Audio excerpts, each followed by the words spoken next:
तो के स्टूडेंट, आज हिंदी शिक्षण शास्त्र का हिंदी शिक्षण शास्त्र का सितंबर 2026 के लिए वीडियो आज भाषा परिचय का पार्ट 2 आपको जा रहा है। पहला पार्ट 1 जो है आई होप आप लोग देखे होंगे और आप लोग को अच्छा लगा होगा। कोई बात नहीं, चलिए आज हम नेक्स्ट पार्ट जो इसका पार्ट 2 है वो आपको दे रहे हैं। इसमें हम बातचीत करेंगे भाषा, बोली और मानक भाषा। भाषा क्या है, बोली क्या है और मानक बोली क्या है, कैसे बोली भाषा बनती है और भाषा मानक भाषा बनता है, इसके ऊपर आज इस वीडियो में हम चर्चा करेंगे। आइए स्टूडेंट, सब लोग स्टार्ट करते हैं। आइए, पहले बोली क्या है। सबसे पहला हेडिंग आप देखिए, यहाँ पे क्या लिखा हुआ है, बोली क्या है। बोली जो एक छोटे समूह क्षेत्र में जो लोग बोलते हैं उसे हम बोली कहते हैं। जैसे अगर हम कोई छोटे एरिया में, कोई गांव में अगर खड़े हैं, वहां पे अगर एक दूसरे से जो बात करते हैं, कहीं ना कहीं वो क्या होती है, बोली होती है। एक छोटे समूह में, एक छोटे एरिया में बोली जाने वाली बोली को हम क्या कहते हैं, बोली कहते हैं। बोली जो होती है ये कहीं ना कहीं इसका कोई व्याकरण नहीं होता, इसमें कहीं ना कहीं कोई लिपि, कोई लिखित और कोई व्याकरण नहीं होता, कोई लिखित रूप नहीं होता, इसके साहित्य नहीं होते।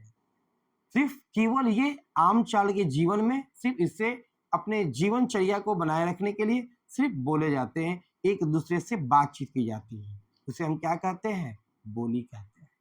क्या कहते हैं, बोली कहते हैं। वहीं पे भाषा क्या है, भाषा पहला तो संप्रेषण का माध्यम, हालांकि संप्रेषण का माध्यम बोली भी है, संप्रेषण का माध्यम भाषा भी है, लेकिन कहीं ना कहीं भाषा काम और बढ़ जाता है।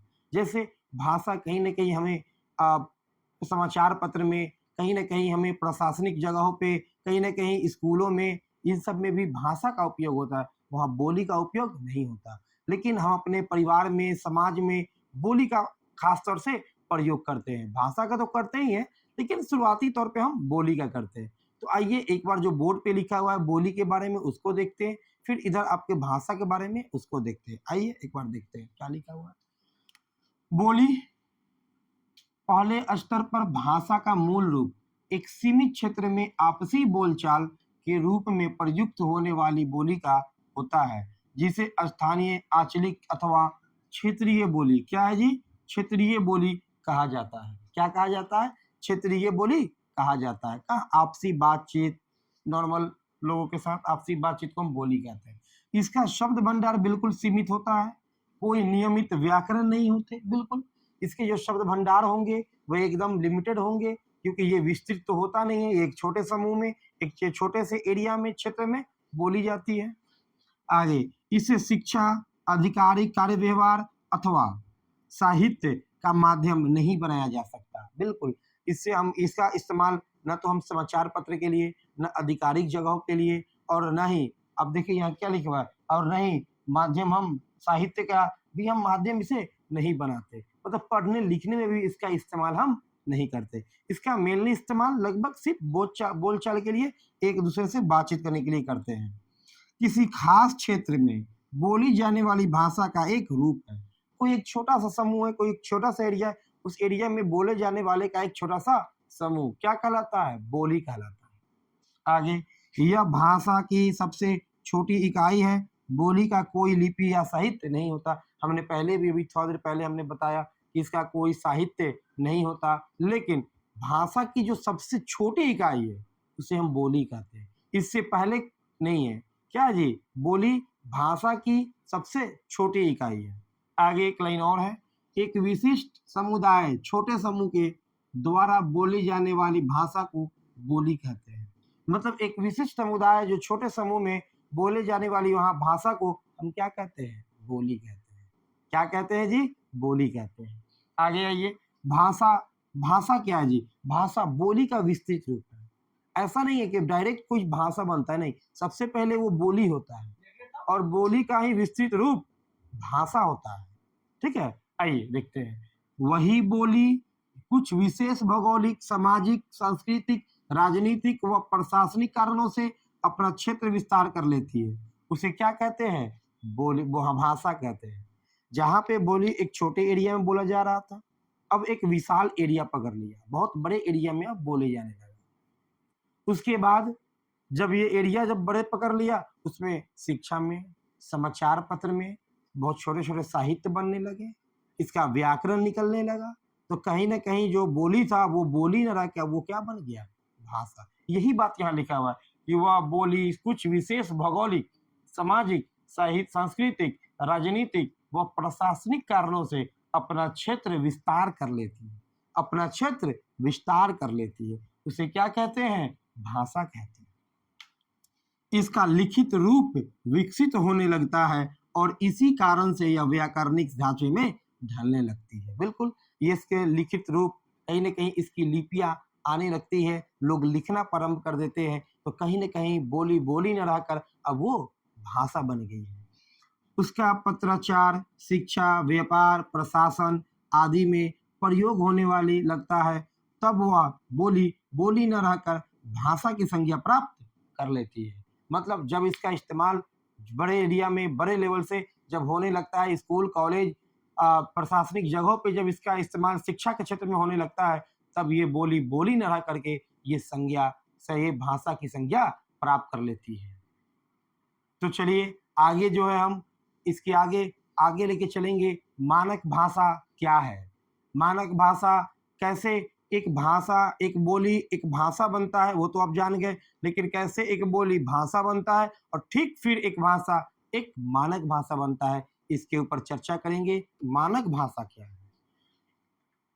जब कोई भाषा शुद्ध रूप से, जब कोई भाषा व्याकरणिक तौर पर शुद्ध हो जाए, तो वो मानक भाषा कहलाती है। अगर आप एक लाइन में पूछे तो वो भाषा जो व्याकरणिक तौर पर शुद्ध है, वो क्या कहलाएगा? मानक भाषा कहलाएगा। आइए इसके ऊपर देखते हैं। यह वह स्तर है जब भाषा के प्रयोग का क्षेत्र अत्यधिक विस्तृत हो जाता है, वह एक आदर्श रूप ग्रहण कर लेता है। ये जो लिखा हुआ आदर्श रूप, ये क्या है? व्याकरणिक तौर पर शुद्ध हो जाता है, आदर्श रूप ग्रहण कर लेता है। कहीं न कहीं 100% शुद्धता होती है। उसकी अपनी शैक्षणिक, वाणिज्यिक, साहित्यिक, शास्त्रीय, तकनीकी एवं कानूनी शब्दावली होती है। इसी स्थिति में पहुंचकर भाषा भाषा न रहकर मानक भाषा बन जाता है। कहीं न कहीं ये बातें लिखी हुई है कि जब भाषा से भी इसका क्षेत्र और विस्तार होता है और अत्यधिक विस्तार हो जाता है, तब ये भाषा भाषा न रहकर मानक भाषा का रूप ले लेती है। आगे उसी को शुद्ध, उच्च स्तरीय आदि भी कहा जाता है। बिल्कुल आगे अगर आप मान लें कि मानक भाषा को, बोली को अगर एक मानक भाषा का अगर दर्जा प्राप्त करना होगा, तो किन-किन चरणों से गुजरना होगा? सबसे पहले सबसे पहले सबसे पहले हमें एक बोली का चयन करना होगा। दूसरे नंबर पे संहिताकरण करना होगा, मतलब इसके नियम बनाने होंगे। और तीसरे नंबर पे ये क्या होगा? इसके उद्देश्यों का चयन करना होगा। उद्देश्य का चयन करना होगा। उद्देश्य का चयन करना होगा। तो कहीं न कहीं जब हमें एक बोली को मानक भाषा का रूप प्राप्त करना होता है, तो कहीं न कहीं हमें सबसे पहले चयन से, उसके बाद संहिताकरण से, उसके बाद उद्देश्यों का चयन करना होता है। आइए इसके बारे में चर्चा करते हैं। चयन का अर्थ हुआ कि हमें कोई एक भाषा चुननी होती है, आखिर हमें कोई एक बोली चुननी होती है। बोली कैसी होनी चाहिए? जैसे राजधानी की बोली। जो कैसी बोली होनी चाहिए? राजधानी की बोली। जब हम अपने बोली को जब चयन कर लेंगे, तब हम संहिताकरण करेंगे। तब संहिताकरण में क्या होता है कि हम नियम बनाएँगे, भाषा के नियम बनाएँगे और आखिरी में हम उद्देश्यों का चयन करेंगे, मतलब इसके उपयोग को बढ़ाएँगे। आइए इसके बारे में देखते हैं। मानक बोली का दर्जा पाने के लिए निम्न चरणों से गुजरना पड़ता है। पहला, चयन, सबसे अच्छी बोली को चुनना। वह बोली चुनना जो सबसे ज़्यादा प्रभाव रखती है, जैसे राजधानी की बोली। जो सबसे ज़्यादा प्रभाव रखती हो, वो है राजधानी की बोली। दूसरा, संहिताकरण, भाषा के नियम बनाना। क्या बनाना? भाषा के नियम बनाना। वर्तनी व्याकरण और उच्चारण के पक्के नियम बनाना ताकि हर कोई एक ही तरह से भाषा का उपयोग करे। मतलब संहिताकरण की भाषा के नियम बनाना ताकि सभी लोग एक ही प्रकार से इसकी उपयोग कर सके, इसे बोल सके, इसे लिख सके, इसे पढ़ सके। आगे उद्देश्यों का निर्धारण, भाषा का उपयोग और बढ़ाना, भाषा को विज्ञान, शिक्षा, कानून और प्रशासन जैसे बड़े और जटिल कामों के लिए सक्षम बनाना, कि और भी जगह पे इसका इस्तेमाल करना। जब ये तीनों चीज हम फॉलो कर जाते हैं, चयन, संहिताकरण, उद्देश्यों का निर्धारण, तब वो एक बोली बोली न रह करके वो क्या हो जाती है, वो हो जाती है मानक भाषा। कहीं ना कहीं मानक भाषा, जो मानक भाषा का स्टैंडर्ड हमारे यहाँ है, वो दुनिया में हर जगह अगर वो भाषा बोली जाएगी तो वो उसी रूप में बोली जाएगी। यही होता है मानक भाषा। मतलब पहले बोली, फिर भाषा, फिर मानक भाषा। बोली क्या है कि एक छोटे से एरिया में बोली जाती है, उसके कोई व्याकरण नहीं होता, उसके कोई साहित्य नहीं होती, तो वो बोली कहलाती है।